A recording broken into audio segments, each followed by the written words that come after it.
भाजपा के प्रदेश अध्यक्ष चंद्रकांत दादा पाटिल के संतवना दौरे के दौरान दाहनू में शुरू किए गए एम्बुलेंस को लेकर दाहनू नगर परिषद के नगराध्यक्ष भरत राजपूत ने कहा कि यह एम्बुलेंस कोरोना संक्रमित मरीजों को फ्री सेवा देगी। इसके लिए संक्रमित मरीजों से कोई चार्ज नहीं लिया जाएगा, जबकि दूसरे एम्बुलेंस चंद कदमों का हजारों रुपये मरीजों से वसूल करते हैं। मंगलवार को पालघर के दौरे पर आए चंद्रकांत दादा पाटिल ने भरत राजपूत द्वारा लाए गए इस एम्बुलेंस का उद्घाटन कर शुरुआत किया।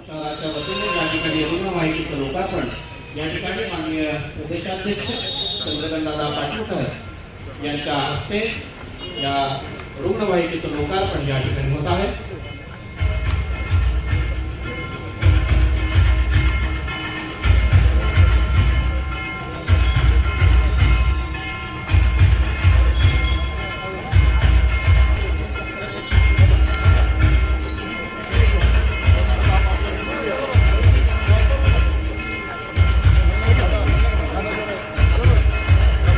जनता पार्टी डहाणू शहराच्या वतीने या ठिकाणी रुग्णवाहिकेचं लोकार्पण या भारतीय प्रदेश सरकारने या प्रमाणाचे प्रभारी माजी पालकमंत्री रवींद्र चव्हाण साहेब, माननीय या जिल्ह्याचे अध्यक्ष कुमारजी पाटील साहेब, त्यासोबत ज्येष्ठ नेते मान्यवर मंडळी या ठिकाणी आम्ही डहाणू नगर परिषद तर्फे हार्दिक स्वागत करतोय। त्यांच्यासोबत आलेले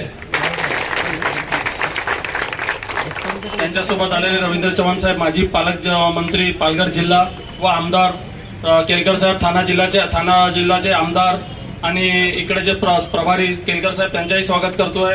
आणि आपला काल सुरू झाला त्याची माहिती देतो साहेब। 14,000 खलासी आदिवासी समाजाच्या समुद्रामध्ये अडकलेले इथे कांडलाला आणि आपला पोरबंदरला, तेव्हा पक्षाच्या आदेश आला मला, चव्हाण साहेबांनी फोन केला की भरत हे काम आपल्याला करायचं आहे आणि तुम्ही सुरू करा। तेव्हा 14,000 खलासीला साहेब बोटीमधून उतरून त्यांना जेवण, नाश्ता, मेडिकल आणि घर पोच त्यांना केलं। ते सफालाचे होते, काही तलासरीचे होते, काही विक्रमगडचे होते, त्यांना फ्री कॉस्ट मध्ये आपण त्यांना सुविधा उपलब्ध करून दिली पक्षाच्या आदेशाच्या अनुसार साहेब। तेव्हा ते जे आदिवासी समाजाचे होते खरोखर साहेब त्यांनी आपल्या पक्षाचे एवढा आभार मानले की बोले हे कालामध्ये जे स्थानिक आमदार होते तेव्हा आणि आज जे आहेत ते कुठे दिसले नाही। पक्षाचे लोक त्यांचे कोणताही पक्ष असो कोणी दिसला नाही। हे फक्त भारतीय जनता पार्टीच्या माध्यमातून आम्ही काम केलं आणि 14,000 खलासीला घरपोच केलं। त्याच्यानंतर साहेब कोरोना कालमध्ये कंटिन्यू 1000 लोकांचं जेवण आम्ही बनवायचे आणि सर्व डिपार्टमेंटला पोहोचवायचे। जेवढे डिपार्टमेंट, महसूल डिपार्टमेंट, पोलीस डिपार्टमेंट असेल का प्रायव्हेट लोक असतील, जे लोकांना जेवण नाही उपलब्ध नाही, राशन वगैरे देण्याचं काम केलं। ॲम्ब्युलन्समध्ये कोरोना पेशंट जेवढे मुंबईला गेले का सुरतला गेले साहेब, मॅक्झिमम पैसे आमच्याकडून गेले। ते कोणीही पैसे त्या ॲम्ब्युलन्सचे द्यायचे नाही, ते आम्ही देणार। त्याच्यानंतर साहेब ही ॲम्ब्युलन्स सुरू करण्याचा उद्देश फक्त हेच आहे का जेव्हा कोरोनामध्ये आम्हाला समजलं की ॲम्ब्युलन्सचं महत्त्व काय आणि ऑक्सिजनचं महत्त्व काय साहेब, आणि इकडे परिसरामध्ये गोरगरीब आदिवासी समाजाचे फार भरपूर लोक आहेत साहेब, ते ही सेवा ॲम्ब्युलन्सची सेवा डहाणूमध्ये सुरू करण्यात आलेली आहे साहेब। 50 किलोमीटरवर धुंदलवाडी इथे वेदांता हॉस्पिटल आहे, ते 150 बेडचे आहे साहेब। इकडून समजा कोणी पेशंटला तिकडे जायचं असेल तरी पण 2,000, 3,500 मोजावा लागतो साहेब। तर ही ॲम्ब्युलन्स डहाणू तालुक्यामध्ये कोरोना पेशंट असेल त्यांना फ्री आपण उपलब्ध करून देणार साहेब। आणि साहेब मुंबईला गेली ॲम्ब्युलन्स का गुजरातला गेली, ज्यांची परिस्थिती नसेल त्यांना साहेब फ्रीमध्ये, आणि ज्यांची परिस्थिती थोडी असेल त्यांना तर थोडा पेमेंट, बाकी ही ॲम्ब्युलन्स सेवा फक्त लोकांची सेवासाठी आहे। आणि ह्याच्यामध्ये एकही उद्देश नाही ह्याच्यामधून 1 रुपये कमवायचे साहेब। दर महिने ह्याच्यामध्ये पैसे टाकायचे, पण उद्देश हेच आहे का लोकांना ही सेवा आपण उपलब्ध करून द्यायची आहे। आणि ही ताकद साहेब फक्त आपल्या पक्षाचे जे माध्यमातून जे काम चालतं वरतून आणि खालीपर्यंत साहेब, त्याची आज ते ताकद बघून आमच्या कार्यकर्त्यांमध्ये एवढे उत्साह आहे साहेब। आज हे फक्त तुमच्या स्वागतासाठी एवढे लोक आले कार्यक्रम, पण अगर समजा ह्याच्यानंतर आले तर 10,000 लोक साहेब तुमच्या स्वागताला उभे राहतील ही विनंती। जय हिंद, जय महाराष्ट्र। मी माननीय चंद्रकांत दादा पाटिल साहेब यांना विनंती करतो की ती मार्गदर्शन करें।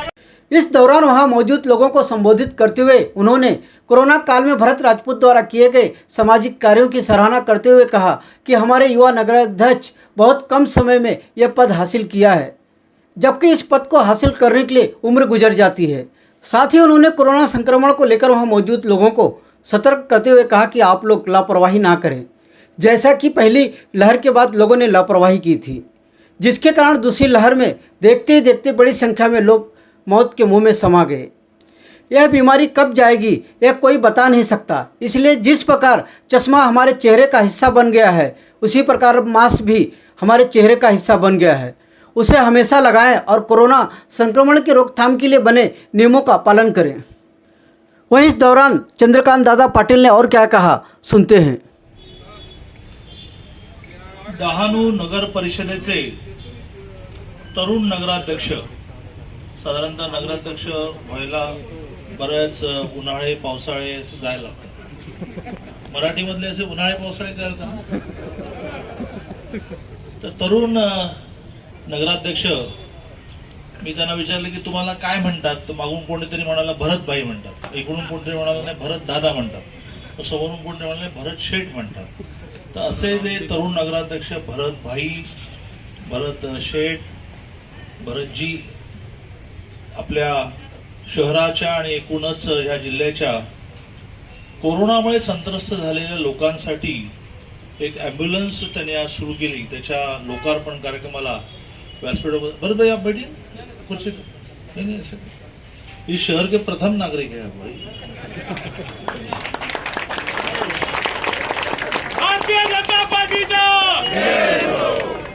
उपस्थित राज्याचे माजी मंत्री, माजी रायगड आणि पालघर जिल्हा पालकमंत्री आणि महाराष्ट्राचे सरचिटणीस ठाणे ते सिंधुदुर्ग हा सगळा बेल्ट ज्यांच्या नेतृत्वाखाली भारतीय जनता पार्टी आपले पाय मजबूत करते आहे असे रवीजी चव्हाण, व्यासपीठावर उपस्थित ज्यांचा खूप वर्ष पालघर जिल्ह्याच्या आदिवासी भागाशी संबंध आहे, संपर्क आहे, संवाद आहे असे आधी कोकण पदवीधरचे आणि आता ठाण्याचे आमदार संजयजी केळकर, व्यासपीठावर उपस्थित या जिल्ह्याचे अध्यक्ष नंदकिशोरजी पाटील, या डहाणूचे अध्यक्ष भरतजी शहा, या जिल्ह्याचे संघटन सरचिटणीस संतोषजी जनाटे, खूप मान्यवर आहेत। परंतु आपल्याला माहिती आहे की या दुसऱ्या लाटेमध्ये 37 पदाधिकारी भारतीय जनता पार्टीचे मृत्युमुखी पडले। त्यांच्या घरी सांत्वन म्हणून जाण्यासाठी आज माझा प्रवास आहे। त्यातले अजून 3 घरं उरली आहेत, जी करून परत जायची काही नाही आहे, कारण मी नेहमीच खूप निवांत असतो, रात्री इथेच मुक्काम करायचा आहे। परंतु 3 घरं अजून व्हायची असल्यामुळे व्यासपीठावर सगळ्यांचं नाव उल्लेख न करता मी एवढंच म्हणेन की व्यासपीठावर सर्व मान्यवर व समोर बसलेले कार्यकर्ता आणि नागरिक बंधू भगिनी, पैसे तर परमेश्वर अनेकांना देतो, पण ते खर्च करण्याची दानत लागते। ती दानत भरतभाईंमध्ये आहे आणि त्यामुळे त्यांनी मोठ्या प्रमाणावर या कोविडमध्ये जे जे करावं लागेल ते केलं आहे। पहिली कोविडची लाट संपल्यानंतर आपण सगळेजण आता जसे बिंदास झालेले आहोत, होऊ नका बिंदास, तसे बिंदास झालो। गेला कोणी ती लस पण घ्यायला तयार नाही, आता कशाला लस घ्यायची। आणि दुसरी लाट केव्हा आली कळलीच नाही, कारण दुसरी लाट ही अचानक आली, ती अशी टप्प्याटप्प्याने नाही आली, ती अशी आली की तिने कुटुंबाच्या कुटुंब लपेटमध्ये घेतली। म्हणजे आज एकेका घरी गेल्यानंतर जीव तुटला माझा की एका घरी तो आमचे कार्यकर्तेही गेले आणि त्यांची बायको पण गेली, आणि मुली लहान म्हणजे किती लहान, तर एक मतिमंद आणि एक 10वी मधली मुलगी, नाही एक मतिमंद मुलगी आहे ती 10वीत आहे आणि लहान आहे ती बहुतेक 4थी किंवा 5वीत आहे। आता त्या 2 मुलांनी करायचं काय? कुटुंबाच्या कुटुंब लपेटमध्ये सापडली आणि त्याच्यातून अक्षरशः हाहाकार उडाला, कोणालाच काय करावं ते सुचेना। सगळा कोरोना ऑक्सिजन आणि रेमडेसिवीर या 2 शब्दाभोवती फिरायला लागला। अशा वेळेला भारतीय जनता पार्टीने पहिल्याही कोरोनामध्ये आणि दुसऱ्याही कोरोनामध्ये एका अर्थाने स्वतःच्या प्राणाची काळजी न करता, स्वतःच्या कुटुंबाची काळजी न करता, कुटुंब आहे, बायको आहे, लहान मुलं आहेत, घरी आई वडील वृद्ध आहेत, पण त्याची काळजी न करता अनेकांनी असं सांगितलं की आता आठवड्यावर मी बाहेर हॉटेललाच राहतो कारण मी खूप फिरतोय, तुम्हाला त्रास नको। अशी कुटुंबाची काळजी न करता भारतीय जनता पार्टीच्या भरतसारख्या कार्यकर्त्यांनी पहिल्या लाटेमध्ये आणि विशेषतः दुसऱ्या लाटेमध्ये अतिशय स्वतःला विसरून काम केलं, कुटुंबाला विसरून काम केलं। त्याचा परिणाम म्हणून मोठ्या प्रमाणावर लोकांना वाचवू शकलो, पण मोठ्या प्रमाणात कार्यकर्ते गेले। त्या सगळ्यांना श्रद्धांजली व्यक्त करतो। भरतभाईंना मी एकच म्हणेन की आता कोरोनाच्या दुसऱ्या लाटेनंतर एक तर तिसरी लाट येईल की नाही आपल्याला माहित नाही, की पहिल्यांदा असा एक आजारपण आला की जे डोळ्याला दिसतच नाही, डॉक्टर सांगतो त्याच्यावर विश्वास ठेवायचा। कोणी बघितलंय का कोरोना? कोणीच बघितलं नाही। तो लॅबमधल्या त्या टेक्निशियनने पाहिलं असेल की जे टेस्टिंग करताना त्यांना त्यांच्या दुर्बिणीतून दिसत असेल. असा न दिसणारा आणि कधी संपणारा माहित नाही. कोण आहे मायका की तो सांगेल की बघा असं करा की घ्या कागद पेन घ्या 31 जुलैला. मग मी म्हणेन जुलैला 31 नाही आहे, मग बरोबर मग 30 जुलैला. असं म्हणणारं कोणी नाही. आणि त्यामुळे आगीशी खेळू नका. चष्मा ज्यावेळेला लावायला सांगितला डॉक्टरनी कधीतरी 100 वर्षापूर्वी, त्यावेळेला ऑड वाटलं असेल ना, चष्मा काय लावायचा रे, चष्म्याशिवायच बघायचं असतं. पण करता करता करता चष्मा शरीराचा भाग झाला. हाही तोंडाचा नाकाचा चष्माच आहे ना, तो आवश्यकता. चष्मा नको आहे तर दिसणार नाही, मास्क नको आहे कोरोना होण्याची भीती. आणि त्यामुळे चष्मा जसा अपरिहार्यता म्हणून आपण स्वीकारला, तसा मास्क सुद्धा. सकाळी निघताना बायको काय काय देते आपल्याला, तो रुमाल आहे की नाही बघते, गाडीची चावी आहे की नाही बघते, डबा घेतला की नाही बघते, छत्री घेतली की नाही पावसात बघते. तसं तिने आता बघायला पाहिजे की 2 मास्क घेतलेत का, दिवसभरात कुठेतरी एक गाळा झाला तर दुसरा असावा. तर असं आगामी काळामध्ये तिसऱ्या लाटेची वाट न बघता जशी आपण काळजी घेण्याची आवश्यकता आहे, तसं भरतभाईंसारख्यांनी अब तो गया असं न होता आपण ज्या ज्या यंत्रणा लावल्या, काहींनी हॉस्पिटल सुरू केले, काहींनी कोविड सेंटर सुरू केले. आम्ही महाराष्ट्रामध्ये जवळजवळ 200च्या वर कोविड सेंटर सुरू केले. तर सगळ्यांना सांगितलं, तर आपल्या जिल्ह्यात सुद्धा 5ला परवानगी आम्ही दिली आणि 1 सुरू झालं.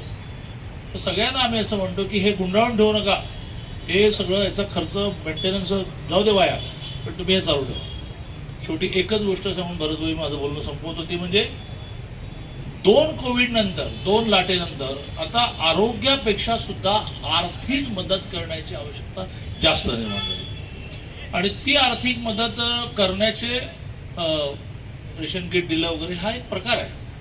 पण त्याला पायावर उभं राहण्यासाठी आपल्याला काही करता येईल का? मी 2 प्रयोग माझ्या मतदारसंघात आणि महाराष्ट्रात केले, तेवढं सांगून माझं बोलणं संपेल. ते दिशा म्हणून पुरेसे आहे. आम्ही पहिल्या कोरोनानंतर 500 जणांना पुण्यामध्ये आणि 500 जणांना कोल्हापूरमध्ये 1 महिन्याच्या नोकऱ्या दिल्या. काय नोकरीचं स्वरूप होतं, तर आम्ही व्यापाऱ्यांना आणि इंडस्ट्रीला आणि ऑफिसेसना सांगितलं की आम्ही जो पाठवू त्याच्यामुळे 1 महिना काम करून घ्यायचं, पगार तुम्ही नाही द्यायचा. 5,000 रुपये पगार आणि 1 महिन्याचं रेशन किट हे आम्ही देणार. तुम्ही काय करायचं, 2 वेळेचा चहा पाजा, काम करून घ्यायचं आणि सर्टिफिकेट द्यायचं की भरत भाई लिख रहे हैं की ये 2 बच्चे आप भेजे थे, वो अच्छा काम केलं. आम्ही दोन्ही ठिकाणी 500 जणांचे म्हणजे 25-25 लाख रुपये त्यांना पगार आणि बांधून दिलं, पगार आणि रेशन किट दिलं. एका सामान्य माणसाच्या घरामध्ये 2,500 रुपयात संसार चालतो. 2 महिने त्यांचा संसार चालला. आयुष्यात ते त्यांच्या नातवांना गोष्टी जेव्हा सांगतील तेव्हा सांगतील, कोरोना आला होता, आम्ही 1 महिना काम केलं, 5,000 रुपये मिळाले, 2 महिने घर चालवलं. मला असं वाटतं की ह्या करण्याची आवश्यकता. दुसरं आम्ही परवा काय केलं, माझ्या वाढदिवसानिमित्ताने मी कधीच पुष्पगुच्छ हार घेत नाही. तर भरतभाईंकडे पहिल्यांदा आलो, नाही म्हणता येत नाही, नाही म्हटलं की त्याला असं वाटेल की मी खूप प्रेमाने केलं. तर माझं असं म्हणणं असतं की याच्यापेक्षा ते पैसे आपण वेगळ्या कारणाने खर्च करू, म्हणून मी पुष्पगुच्छ हार घेत नाही. यावेळेला मी डिक्लेअर केलं की पुष्पगुच्छ हार न देता मला एका वंचितासाठी, वंचित म्हणजे काय, त्याची 20 जणांची यादी आहे. रिक्षावाला, घरकाम करणारी ताई, भाजी विकणारा, फळं विकणारा, हमाल, हातगाडी लोटणारा, अशा वंचितांना आम्ही प्रायव्हेट हॉस्पिटलमधली 800 रुपयाची वॅक्सिन इंजेक्शन फ्री देणार आणि रिक्षावाल्यांना 200 रुपयाचं एक, याप्रमाणे 5 CNGची कुपन फ्री देणार, म्हणजे 1,000 रुपये त्यांना फ्री देणार. तुम्हाला कल्पना नाही इतके पैसे मला गोळा झाले. त्यातून आम्ही 1,380 जणांना फ्री वॅक्सिन दिलं. निकष हाच होता की कार्यालयामध्ये यायचं आणि या 20 कॅटेगरीमध्ये तो आहे त्याने दाखवायचं आणि आमच्याकडून कुपन घ्यायचं. संजीवन हॉस्पिटल माझ्या हॉस्पिटल जायचं, प्रोसिजर नीट पूर्ण करायची, 800 रुपयाच्या ऐवजी कुपन द्यायचं. CNG वाल्यांचं काय, तर एका वेळेला CNG 200-250 रुपयाचा भरला जातो, पण बऱ्याच वेळा तो असतो टाकीमध्ये. तर 200 रुपयाचं कुपन त्याने फाडून दिलं, तर तो पंपवालाही आम्ही असा शोधला की ज्याचा 180चा गॅस भरला तो 20 रुपये कॅश परत द्यायचा. 200 रुपयाच्या CNG मध्ये 800 रुपये तो जनरेट करतो. म्हणजे माझ्या 1,000 रुपयाच्या CNG मध्ये त्याने 4,000 रुपये जनरेट केले, प्लस माझे 1,000 रुपये, 5,000 त्याला मिळाले. आता तो जनरेट करत राहील पुढे. अदरवाईज 1.25 वर्ष काम नसताना त्याने रिक्षा रस्त्यावर आणताना तो बायकोकडे 200 रुपये मागणार, तिने बिचाराने डब्यात कुठे लपवून ठेवले 200 रुपये देणार, तेव्हा तो रिक्षा बाहेर काढणार. म्हणून मला असं वाटतं की भरतभाई कि एम्बुलेंस वगैरह तो आवश्यक ही है, और भी एक हाथ दूसरी बढ़ाओ, आपको कोई परमिशन ने कमी दी नहीं है, लेकिन उसके साथ साथ अब लोगों को पैसा फोकट का नहीं देने का, उनसे कुछ ना कुछ काम करने के लेने का, और उसको पैसा देने से उसको भी ऐसा लगता है कि मैंने कुछ काम किया और मुझे पैसा मिला. 2-3 महिने तरी अजून ही आर्थिक दुरवस्था संपायला जाईल. तुम्ही कल्पना करा की जी ताई आमची घरामध्ये भांडी घासायला जात होती, मालकीने सांगितलं की बाई गं येऊ नको, तू घेऊन आमच्या घरात करोना घेऊन येशील. कोण मालकीन बाई अशी आहे, तिने म्हणेल की 1.25 वर्ष काम नको करू पण मी तुला पगार देणार आहे. कोण आहे? म्हणजे मग ते 1.25 वर्ष जिने 4 घरी भांडी घासून घर चालतं, तिने 1.25 वर्ष घर कसं चालवलं असेल, तर तिने 10% दरमा व्याजाने पैसे आणले असेल, 100%. मंगळसूत्र घाण ठेवलं असेल 100%. कानातले घाण ठेवलं असेल 100%. अशा वेळेला तिला पुन्हा 2 महिन्याने मुलीला शाळेत पाठवायचं आहे, मग बाकीच्या मुलींबरोबर ती घरामध्ये भांडण करणार आहे. या सगळ्या विषयाचा विचार करून भरतभाई आगामी काळामध्ये काही योजना आखा. आपल्या जिल्ह्याच्या सगळ्या कार्यकर्त्यांना मी वारंवार आवाहन करत असतो, जसं मी कोविड सेंटरचं आवाहन केलं, बा आम्ही तुम्हाला सपोर्ट करतो, पण तुम्ही काही केलं 50 बेडचं एक अशी कोविड सेंटर गावावर सुरू करा. कारण त्या आदिवासी पाड्यावर झोपडीमध्ये राहणाऱ्या माणसाला तुम्ही तर क्वारंटाईन व्हा. बोंबल्याला सगळे म्हणून झोपले तर जागा शिल्लक उरत नाही, क्वारंटाईन काय व्हा. त्याला तिथे जवळ तालुका केंद्रामध्ये एक क्वारंटाईन केंद्र तुम्ही सुरू करा, की जिथे जेवण फ्री असेल, नाश्ता फ्री असेल, औषधं फ्री असेल, काढा फ्री असेल, गरम दूध फ्री असेल, तो बरा होईल. आणि त्यामुळे आगामी काळामध्ये पहिला तर हा इतका जो निष्काळजीपणा आहे, माफ करा मला, मी काही तुमचा आजोबा नाही आहे तुम्हाला सांगायला, मला तुमचा अधिकार नाही सांगायला. जे काही येईल ते सगळे मिळून लढू अशा प्रकारचा संकल्प केला पाहिजे. पुन्हा एकदा भरतभाईंना त्यांच्या राजकीय जीवनासाठी खूप खूप शुभेच्छा.